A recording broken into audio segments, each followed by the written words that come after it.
What's going on, YouTube? Today I wanted to talk a little bit about, what it's like to be kind of a retro gaming YouTuber, video game collector, talk abouter, anything under the sun, I guess. So I've had a lot of people in the past, kind of ask me a little bit about what it took to get to the point I'm at in my retro game YouTubing career. And even nowadays, it's not even as much as retro gaming. In fact, I was asked why at one point. I don't know if it was just a troll or whatever. I was specifically asked, why are you retro gamer, Dad, when you don't even do anything with retro gaming? Now, as of late, that is almost seeming kind of true, as I'm more kind of on the modern age. I've been playing mostly on my PS5, got an Xbox Series X and stuff like that. But I still am a retro gaming enthusiast. I love the collecting, I love the videos, I love talking about them. So over time too, it almost became similar to kind of almost a brand, where I'm known more now as Iowa Retro Gamer Dad instead of changing it to just like Iowa Gamer Dad, So what has changed over the years that's improved this channel, that's kind of helped me maintain my sanity when it comes to making content on top of 2 jobs, 3 kids, and then the whole family life along with working so many hours. And a lot of what it comes down to was consistency and inspiration, motivation, and just loving what I'm doing. So a lot of you guys know that last year I was a little overwhelmed. I had too much going on. I had stuff going on outside of YouTube, and I was still trying to force out content. So I made a promise to myself at one point that I would stop forcing content, simply because I was trying to, keep myself growing. And a lot of you guys knew it. A lot of times I was reading comments that says, hey, your videos don't seem the same anymore. You seem more down and out.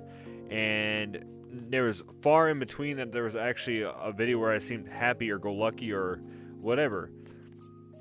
Now, and I've talked in the past about when I first started doing this YouTube channel, I forced out a lot of content that I wasn't even 100% sure I liked. But I put on a smiley face and just tried to do whatever it took to get the views.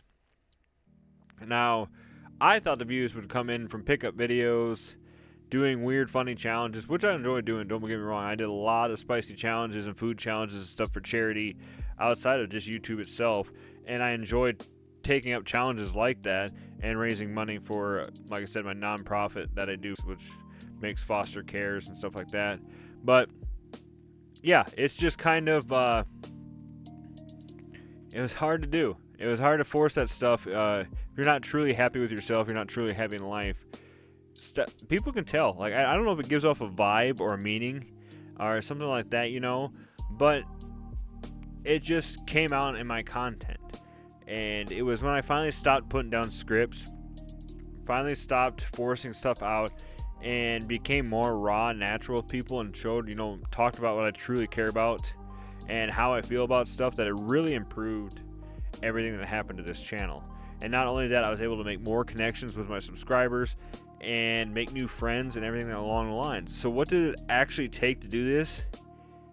Just kind of, breaking down the walls, being more of myself instead of copying other YouTubers, and doing, just whatever. Like recently, a big controversy that's been coming up on the channel was clickbaity thumbnails using other YouTubers and other stuff like that.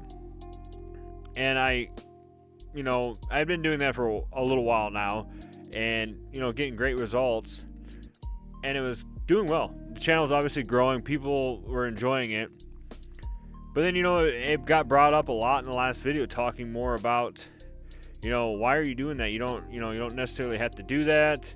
That I'm going to more along the lines, unless it has something to do positively with other YouTubers and stuff, I will not be, I think they call it grifting anymore, or using clickbait, not throwing other YouTubers in clickbait that is in a negative nature.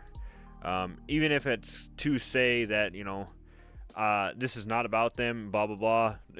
Whatever it's taking for the clicks is obviously going back in the wrong direction than I want to. So I'm making a note in this video, and I'm making a note in that comment section that from now on the thumbnails will only feature other YouTubers if it's in a positive nature, and not simply just because I'm trying to get clicks for negativity. In the past video, we had a thumbnail that I took a picture of somebody's collection from Google. Just Google searched retro game collection because I was getting tired of, people I think were getting tired of seeing my own ones in the thumbnail, so I kind of thought I wanted a generic picture to use. Well, that guy actually saw my video, and he was upset in the comments because I had used the words of "your collection sucks," but I was using that picture, and it was not in general saying that this dude's collection sucks. It was just saying in general too about the topic of the video, but that guy took it off as I was saying his collection personally sucked, which I'm sorry that it came off as that, but I was more than willing right off the bat to change that thumbnail because that's not right. Now, I don't know why this video has turned to this instead of what it was originally about, but in general, this is kind of the stuff that goes on beyond having a channel, especially if you start to grow and other stuff that goes on. Now, obviously, there's always controversy. There's always people out there that are trying to, get a rise out of you, and that happens, and I understand that because that's just the way it is. Like I said, I'm just sorry to everybody that is either offended or has not liked anything that's happened in my videos, because it's just kind of like, for the most part, this is just me coming up nowadays and talking about stuff. And I regret a lot of things on this channel, but we're gonna have to move forward from it. I guess that's just how it is. Like I said, I've always had a policy: if there was something like thumbnail especially or anything like that you do not like, and it's for a valuable reason, then I will obviously change it. I got no problem doing that. So now with that off the chest, I don't even know, like, this video just kind of veered off. If you guys are still here at this point, awesome. But one of the other questions I get when people are starting YouTube videos, they want to know some hints, some tricks, or whatever for going. Now, obviously, I'm not big at all. I think I have 400 to 4,500 subscribers. Most of them active, but I think half the subscribers are just not on YouTube anymore, or they just don't watch my videos as much. But I'm not huge in all means. But I can tell you one thing is that people can sniff out fake videos. Sometimes they'll watch it just because they enjoy some of the dialogue you have. Like, I know a lot of times now with my videos, the people only like to do it because it's either educational, or it helps them with something. I mean, I'm not, for the most part, entertaining, as far as I could tell. I mean, but I'm always so hard on myself about everything that's just the way it is. But I enjoy getting up here and talking to you guys about stuff that I struggle with, because then it's also getting it off my chest, and we can also, if you have issues too, talk about it, or just letting people know that you're not alone out there. I've never been one for, I should say that I've always been for growing up hiding my feelings, hiding, stuff that bothers me, and in the end it turned to alcoholism, addiction, and stuff like that.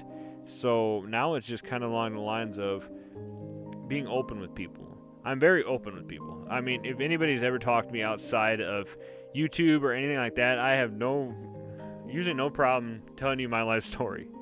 I'm very open about a lot of things, whether it's to be with gaming, past life, trouble with, like I said, trouble with alcohol, addiction, and everything like that. I'm always usually pretty open about that. Even helping people with lifting or fitness information if they need it. It's just, I'm always helpful. And that's why I was like, when my channel, I'm going back into it, when the channel was kind of drifting off in the wrong direction, it didn't really feel like me. And I think that was kind of like when a negative aura kind of started forming around some of the stuff that I was doing. And like I said, I'm very grateful for people actually calling me out on it and holding me accountable for it. Now, of course, there'll always be the people that are like, won't let stuff go, but I don't blame you. I mean, I don't let stuff go sometimes too, so it happens to all of us. And I just kind of hope that, God willing, down the road, if anything is bothering you, you can either find ways to forgive people or find some way to let it go. Now, I have a feeling that this video is not really talking much about gaming in general, but in the end, just kind of a summary going on. You need to be real in your videos. Like I said, people can sniff out a fake. They really can. And I think that's why when I started, it took 5-6 years making YouTube content before I was finally able to get a decent following and regularly start progressing. I changed my format. I changed the way that I do stuff. It didn't take no fancy camera. It didn't take no fancy mic. It didn't take no fancy $500 pickup videos or anything like that. It just took me being myself and going about that. So that's my biggest recommendation for anybody starting a YouTube channel or anything in life, really, is be yourself and you will find the right crowd. Like I said, for the most part, my comments, yeah, there's some trolls, there's some people that are trying to start crap all the time. It's whatever. But 95% of everything on there is usually positive, and it's the same dudes watching my videos, and it's even some new people that start sneaking in. But I love seeing those notifications pop up, those guys especially that I'm more familiar with, and also the new people that come to the channel. It's absolutely crazy sometimes that the ways that they come in, and then they immediately are like, I don't know if I like this stuff, and then I see them in other comments, I see them in other videos, and then we just connect. So that's what YouTube, I think, is huge. It's just a big connection thing, just trying to get along with people. But with that being said, guys, thank you so much for watching, and thank you for listening to just a freaking rambling millennial or whatever you want to call me.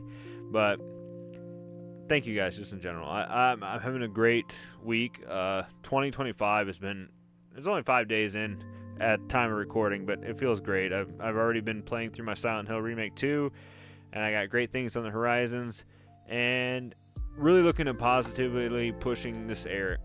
I didn't mean era, I meant this year, so I better just stop before I say some other weird stuff for you guys. So if you guys made it this far in the video, like I said, thank you so much for watching. Comment below if you've thought about starting a YouTube channel, or if you have a YouTube channel, what was kind of your big inspirations to keep going? And in general, what motivates you? What keeps you going?